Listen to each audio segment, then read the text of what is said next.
para felicitarles y agradecer el trabajo que junto con la Comisión de Estudios Legislativos y de Justicia tuvieron la semana pasada para prohibir el matrimonio infantil en el Código Civil Federal. Esperamos que la Cámara de Diputados va a ir en esa línea y que mañana también concluirá el dictamen de la Suprema Corte de la Justicia de una acción de inconstitucionalidad para poder decretar que es constitucional la prohibición total. Muchas gracias a toda la comisión. Gracias, senadora Vázquez Mota, y saluda a las especialistas, al primer visitador general, a la senadora Mayorga, a la senadora Márquez, a la senadora Gálvez, Covarrubias, a la senadora González. Lamento que no haya ningún senador, porque tiene que ver también con la perspectiva que tenemos de normalización de este tema. Lamentablemente eso habla también de la alarma, es parte de la alarma de esta situación. El foro habla de datos que son alarmantes, hay datos también que son alarmantes de una visión misógina, una visión machista de las políticas públicas, sobre todo lo que tiene que ver con niños, niñas, adolescentes y sobre todo también con las cuestiones que más atañen a las mujeres. Es alarmante pues la invisibilidad del tema, la invisibilidad pública, la invisibilidad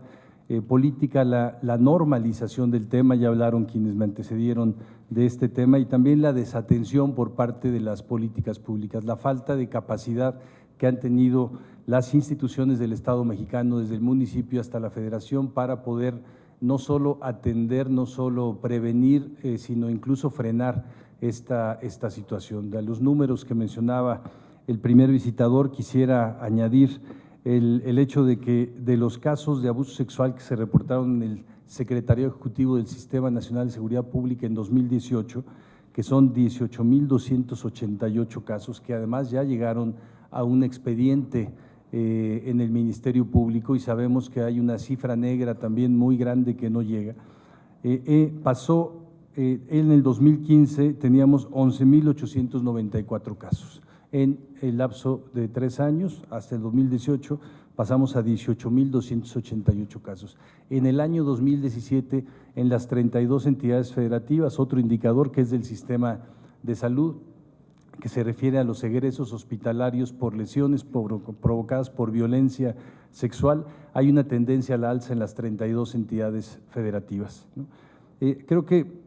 bueno, pese a eso, es cierto, otra de las cuestiones que son alarmantes es que tenemos muy poca información. No es un asunto que tenga mecanismos de especialización para su atención en cada entidad federativa, en las fiscalías de los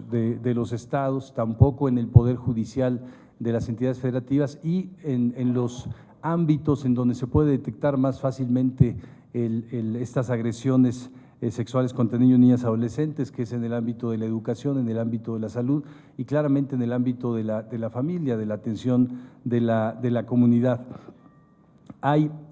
Quisiera mencionar algunas cuestiones, primero, que complican, como el hecho de que esta situación esté ligada al ciberdelito, ya lo mencionaba la senadora Vázquez Mota, la pornografía infantil, al turismo sexual infantil, que hoy tiene ya en Cancún el 4º lugar mundial, y que tenemos muchos centros de explotación sexual comercial infantil en el turismo y en los viajes, que está ligado también a la violencia intrafamiliar, al crecimiento del feminicidio, de la violencia de género, de la trata de personas, etcétera. La expresión en términos de delitos es multifacética, pero también es multicausal. Tiene una enorme cantidad de causas que no se pueden atacar solo con la debida atención de los casos, que ya sería un avance, el hecho de disminuir, eliminar la impunidad que hay a partir de la ineficiencia de las instituciones de seguridad y también de procuración y administración de justicia. Pero ante la multicausalidad es un fenómeno que se tiene que trabajar también de manera muy amplia. Desde, por ejemplo, el sector comunicaciones y transportes, que hace crecer de manera muy grande y muy loable el acceso al Internet, pero no tiene mecanismos para prevenir el ciberdelito o el turismo sexual infantil. Igualmente, el sector de la economía, en el ámbito de la agricultura o en el ámbito del turismo, en donde en este último ámbito ha crecido enormemente la capacidad del país, pero también ha crecido las agresiones sexuales ligadas al turismo y a los viajes. Pareciera que hay una enorme cantidad de instituciones públicas que tienen funciones cuyos efectos no se piensan, pues, los efectos negativos que puede tener esto en la vida de niños y adolescentes, y hay otras instituciones, las más débiles, las que tienen menos presupuestos, dedicadas a atender, a minimizar los efectos negativos que van produciendo también instituciones que trabajan en el modelo económico, que trabajan en el modelo de justicia, y las que tendrían que regular la acción de los privados. Y me parece que la parte de normalización más importante es el tema de la cultura social, la expansión de esto a través de la cultura social, a través de los medios de comunicación. Tenemos medios de comunicación, televisión abierta que consumen niños, niñas, adolescentes 4.4 horas al día a nivel nacional en promedio, y en donde pueden ver cada 30 minutos hasta 100 escenas de violencia, ¿no? En promedio, un niño, una niña en el país ve 14,000 escenas de violencia cada mes. Esta es la violencia que se puede ver en el horario infantil y en el horario adolescente, y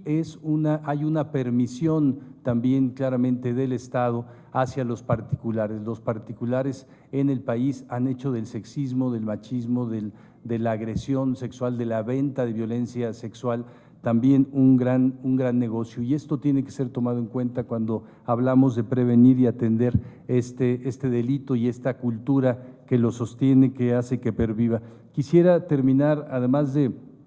sumándome a las recomendaciones que hace la CNDH para este tema, hablando en particular de la necesidad de la reforma a la Ley General de Niños, Niñas y Adolescentes respecto del tema de protección especial. El área más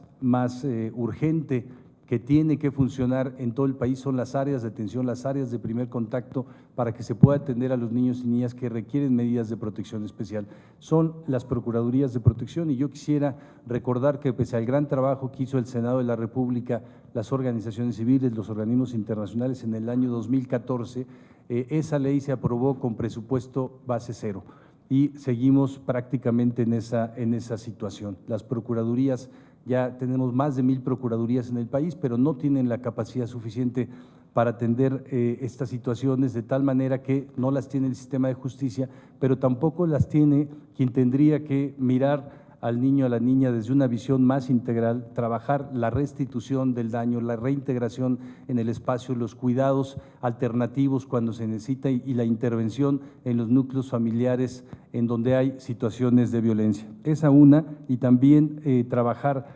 revisar, ahora que se está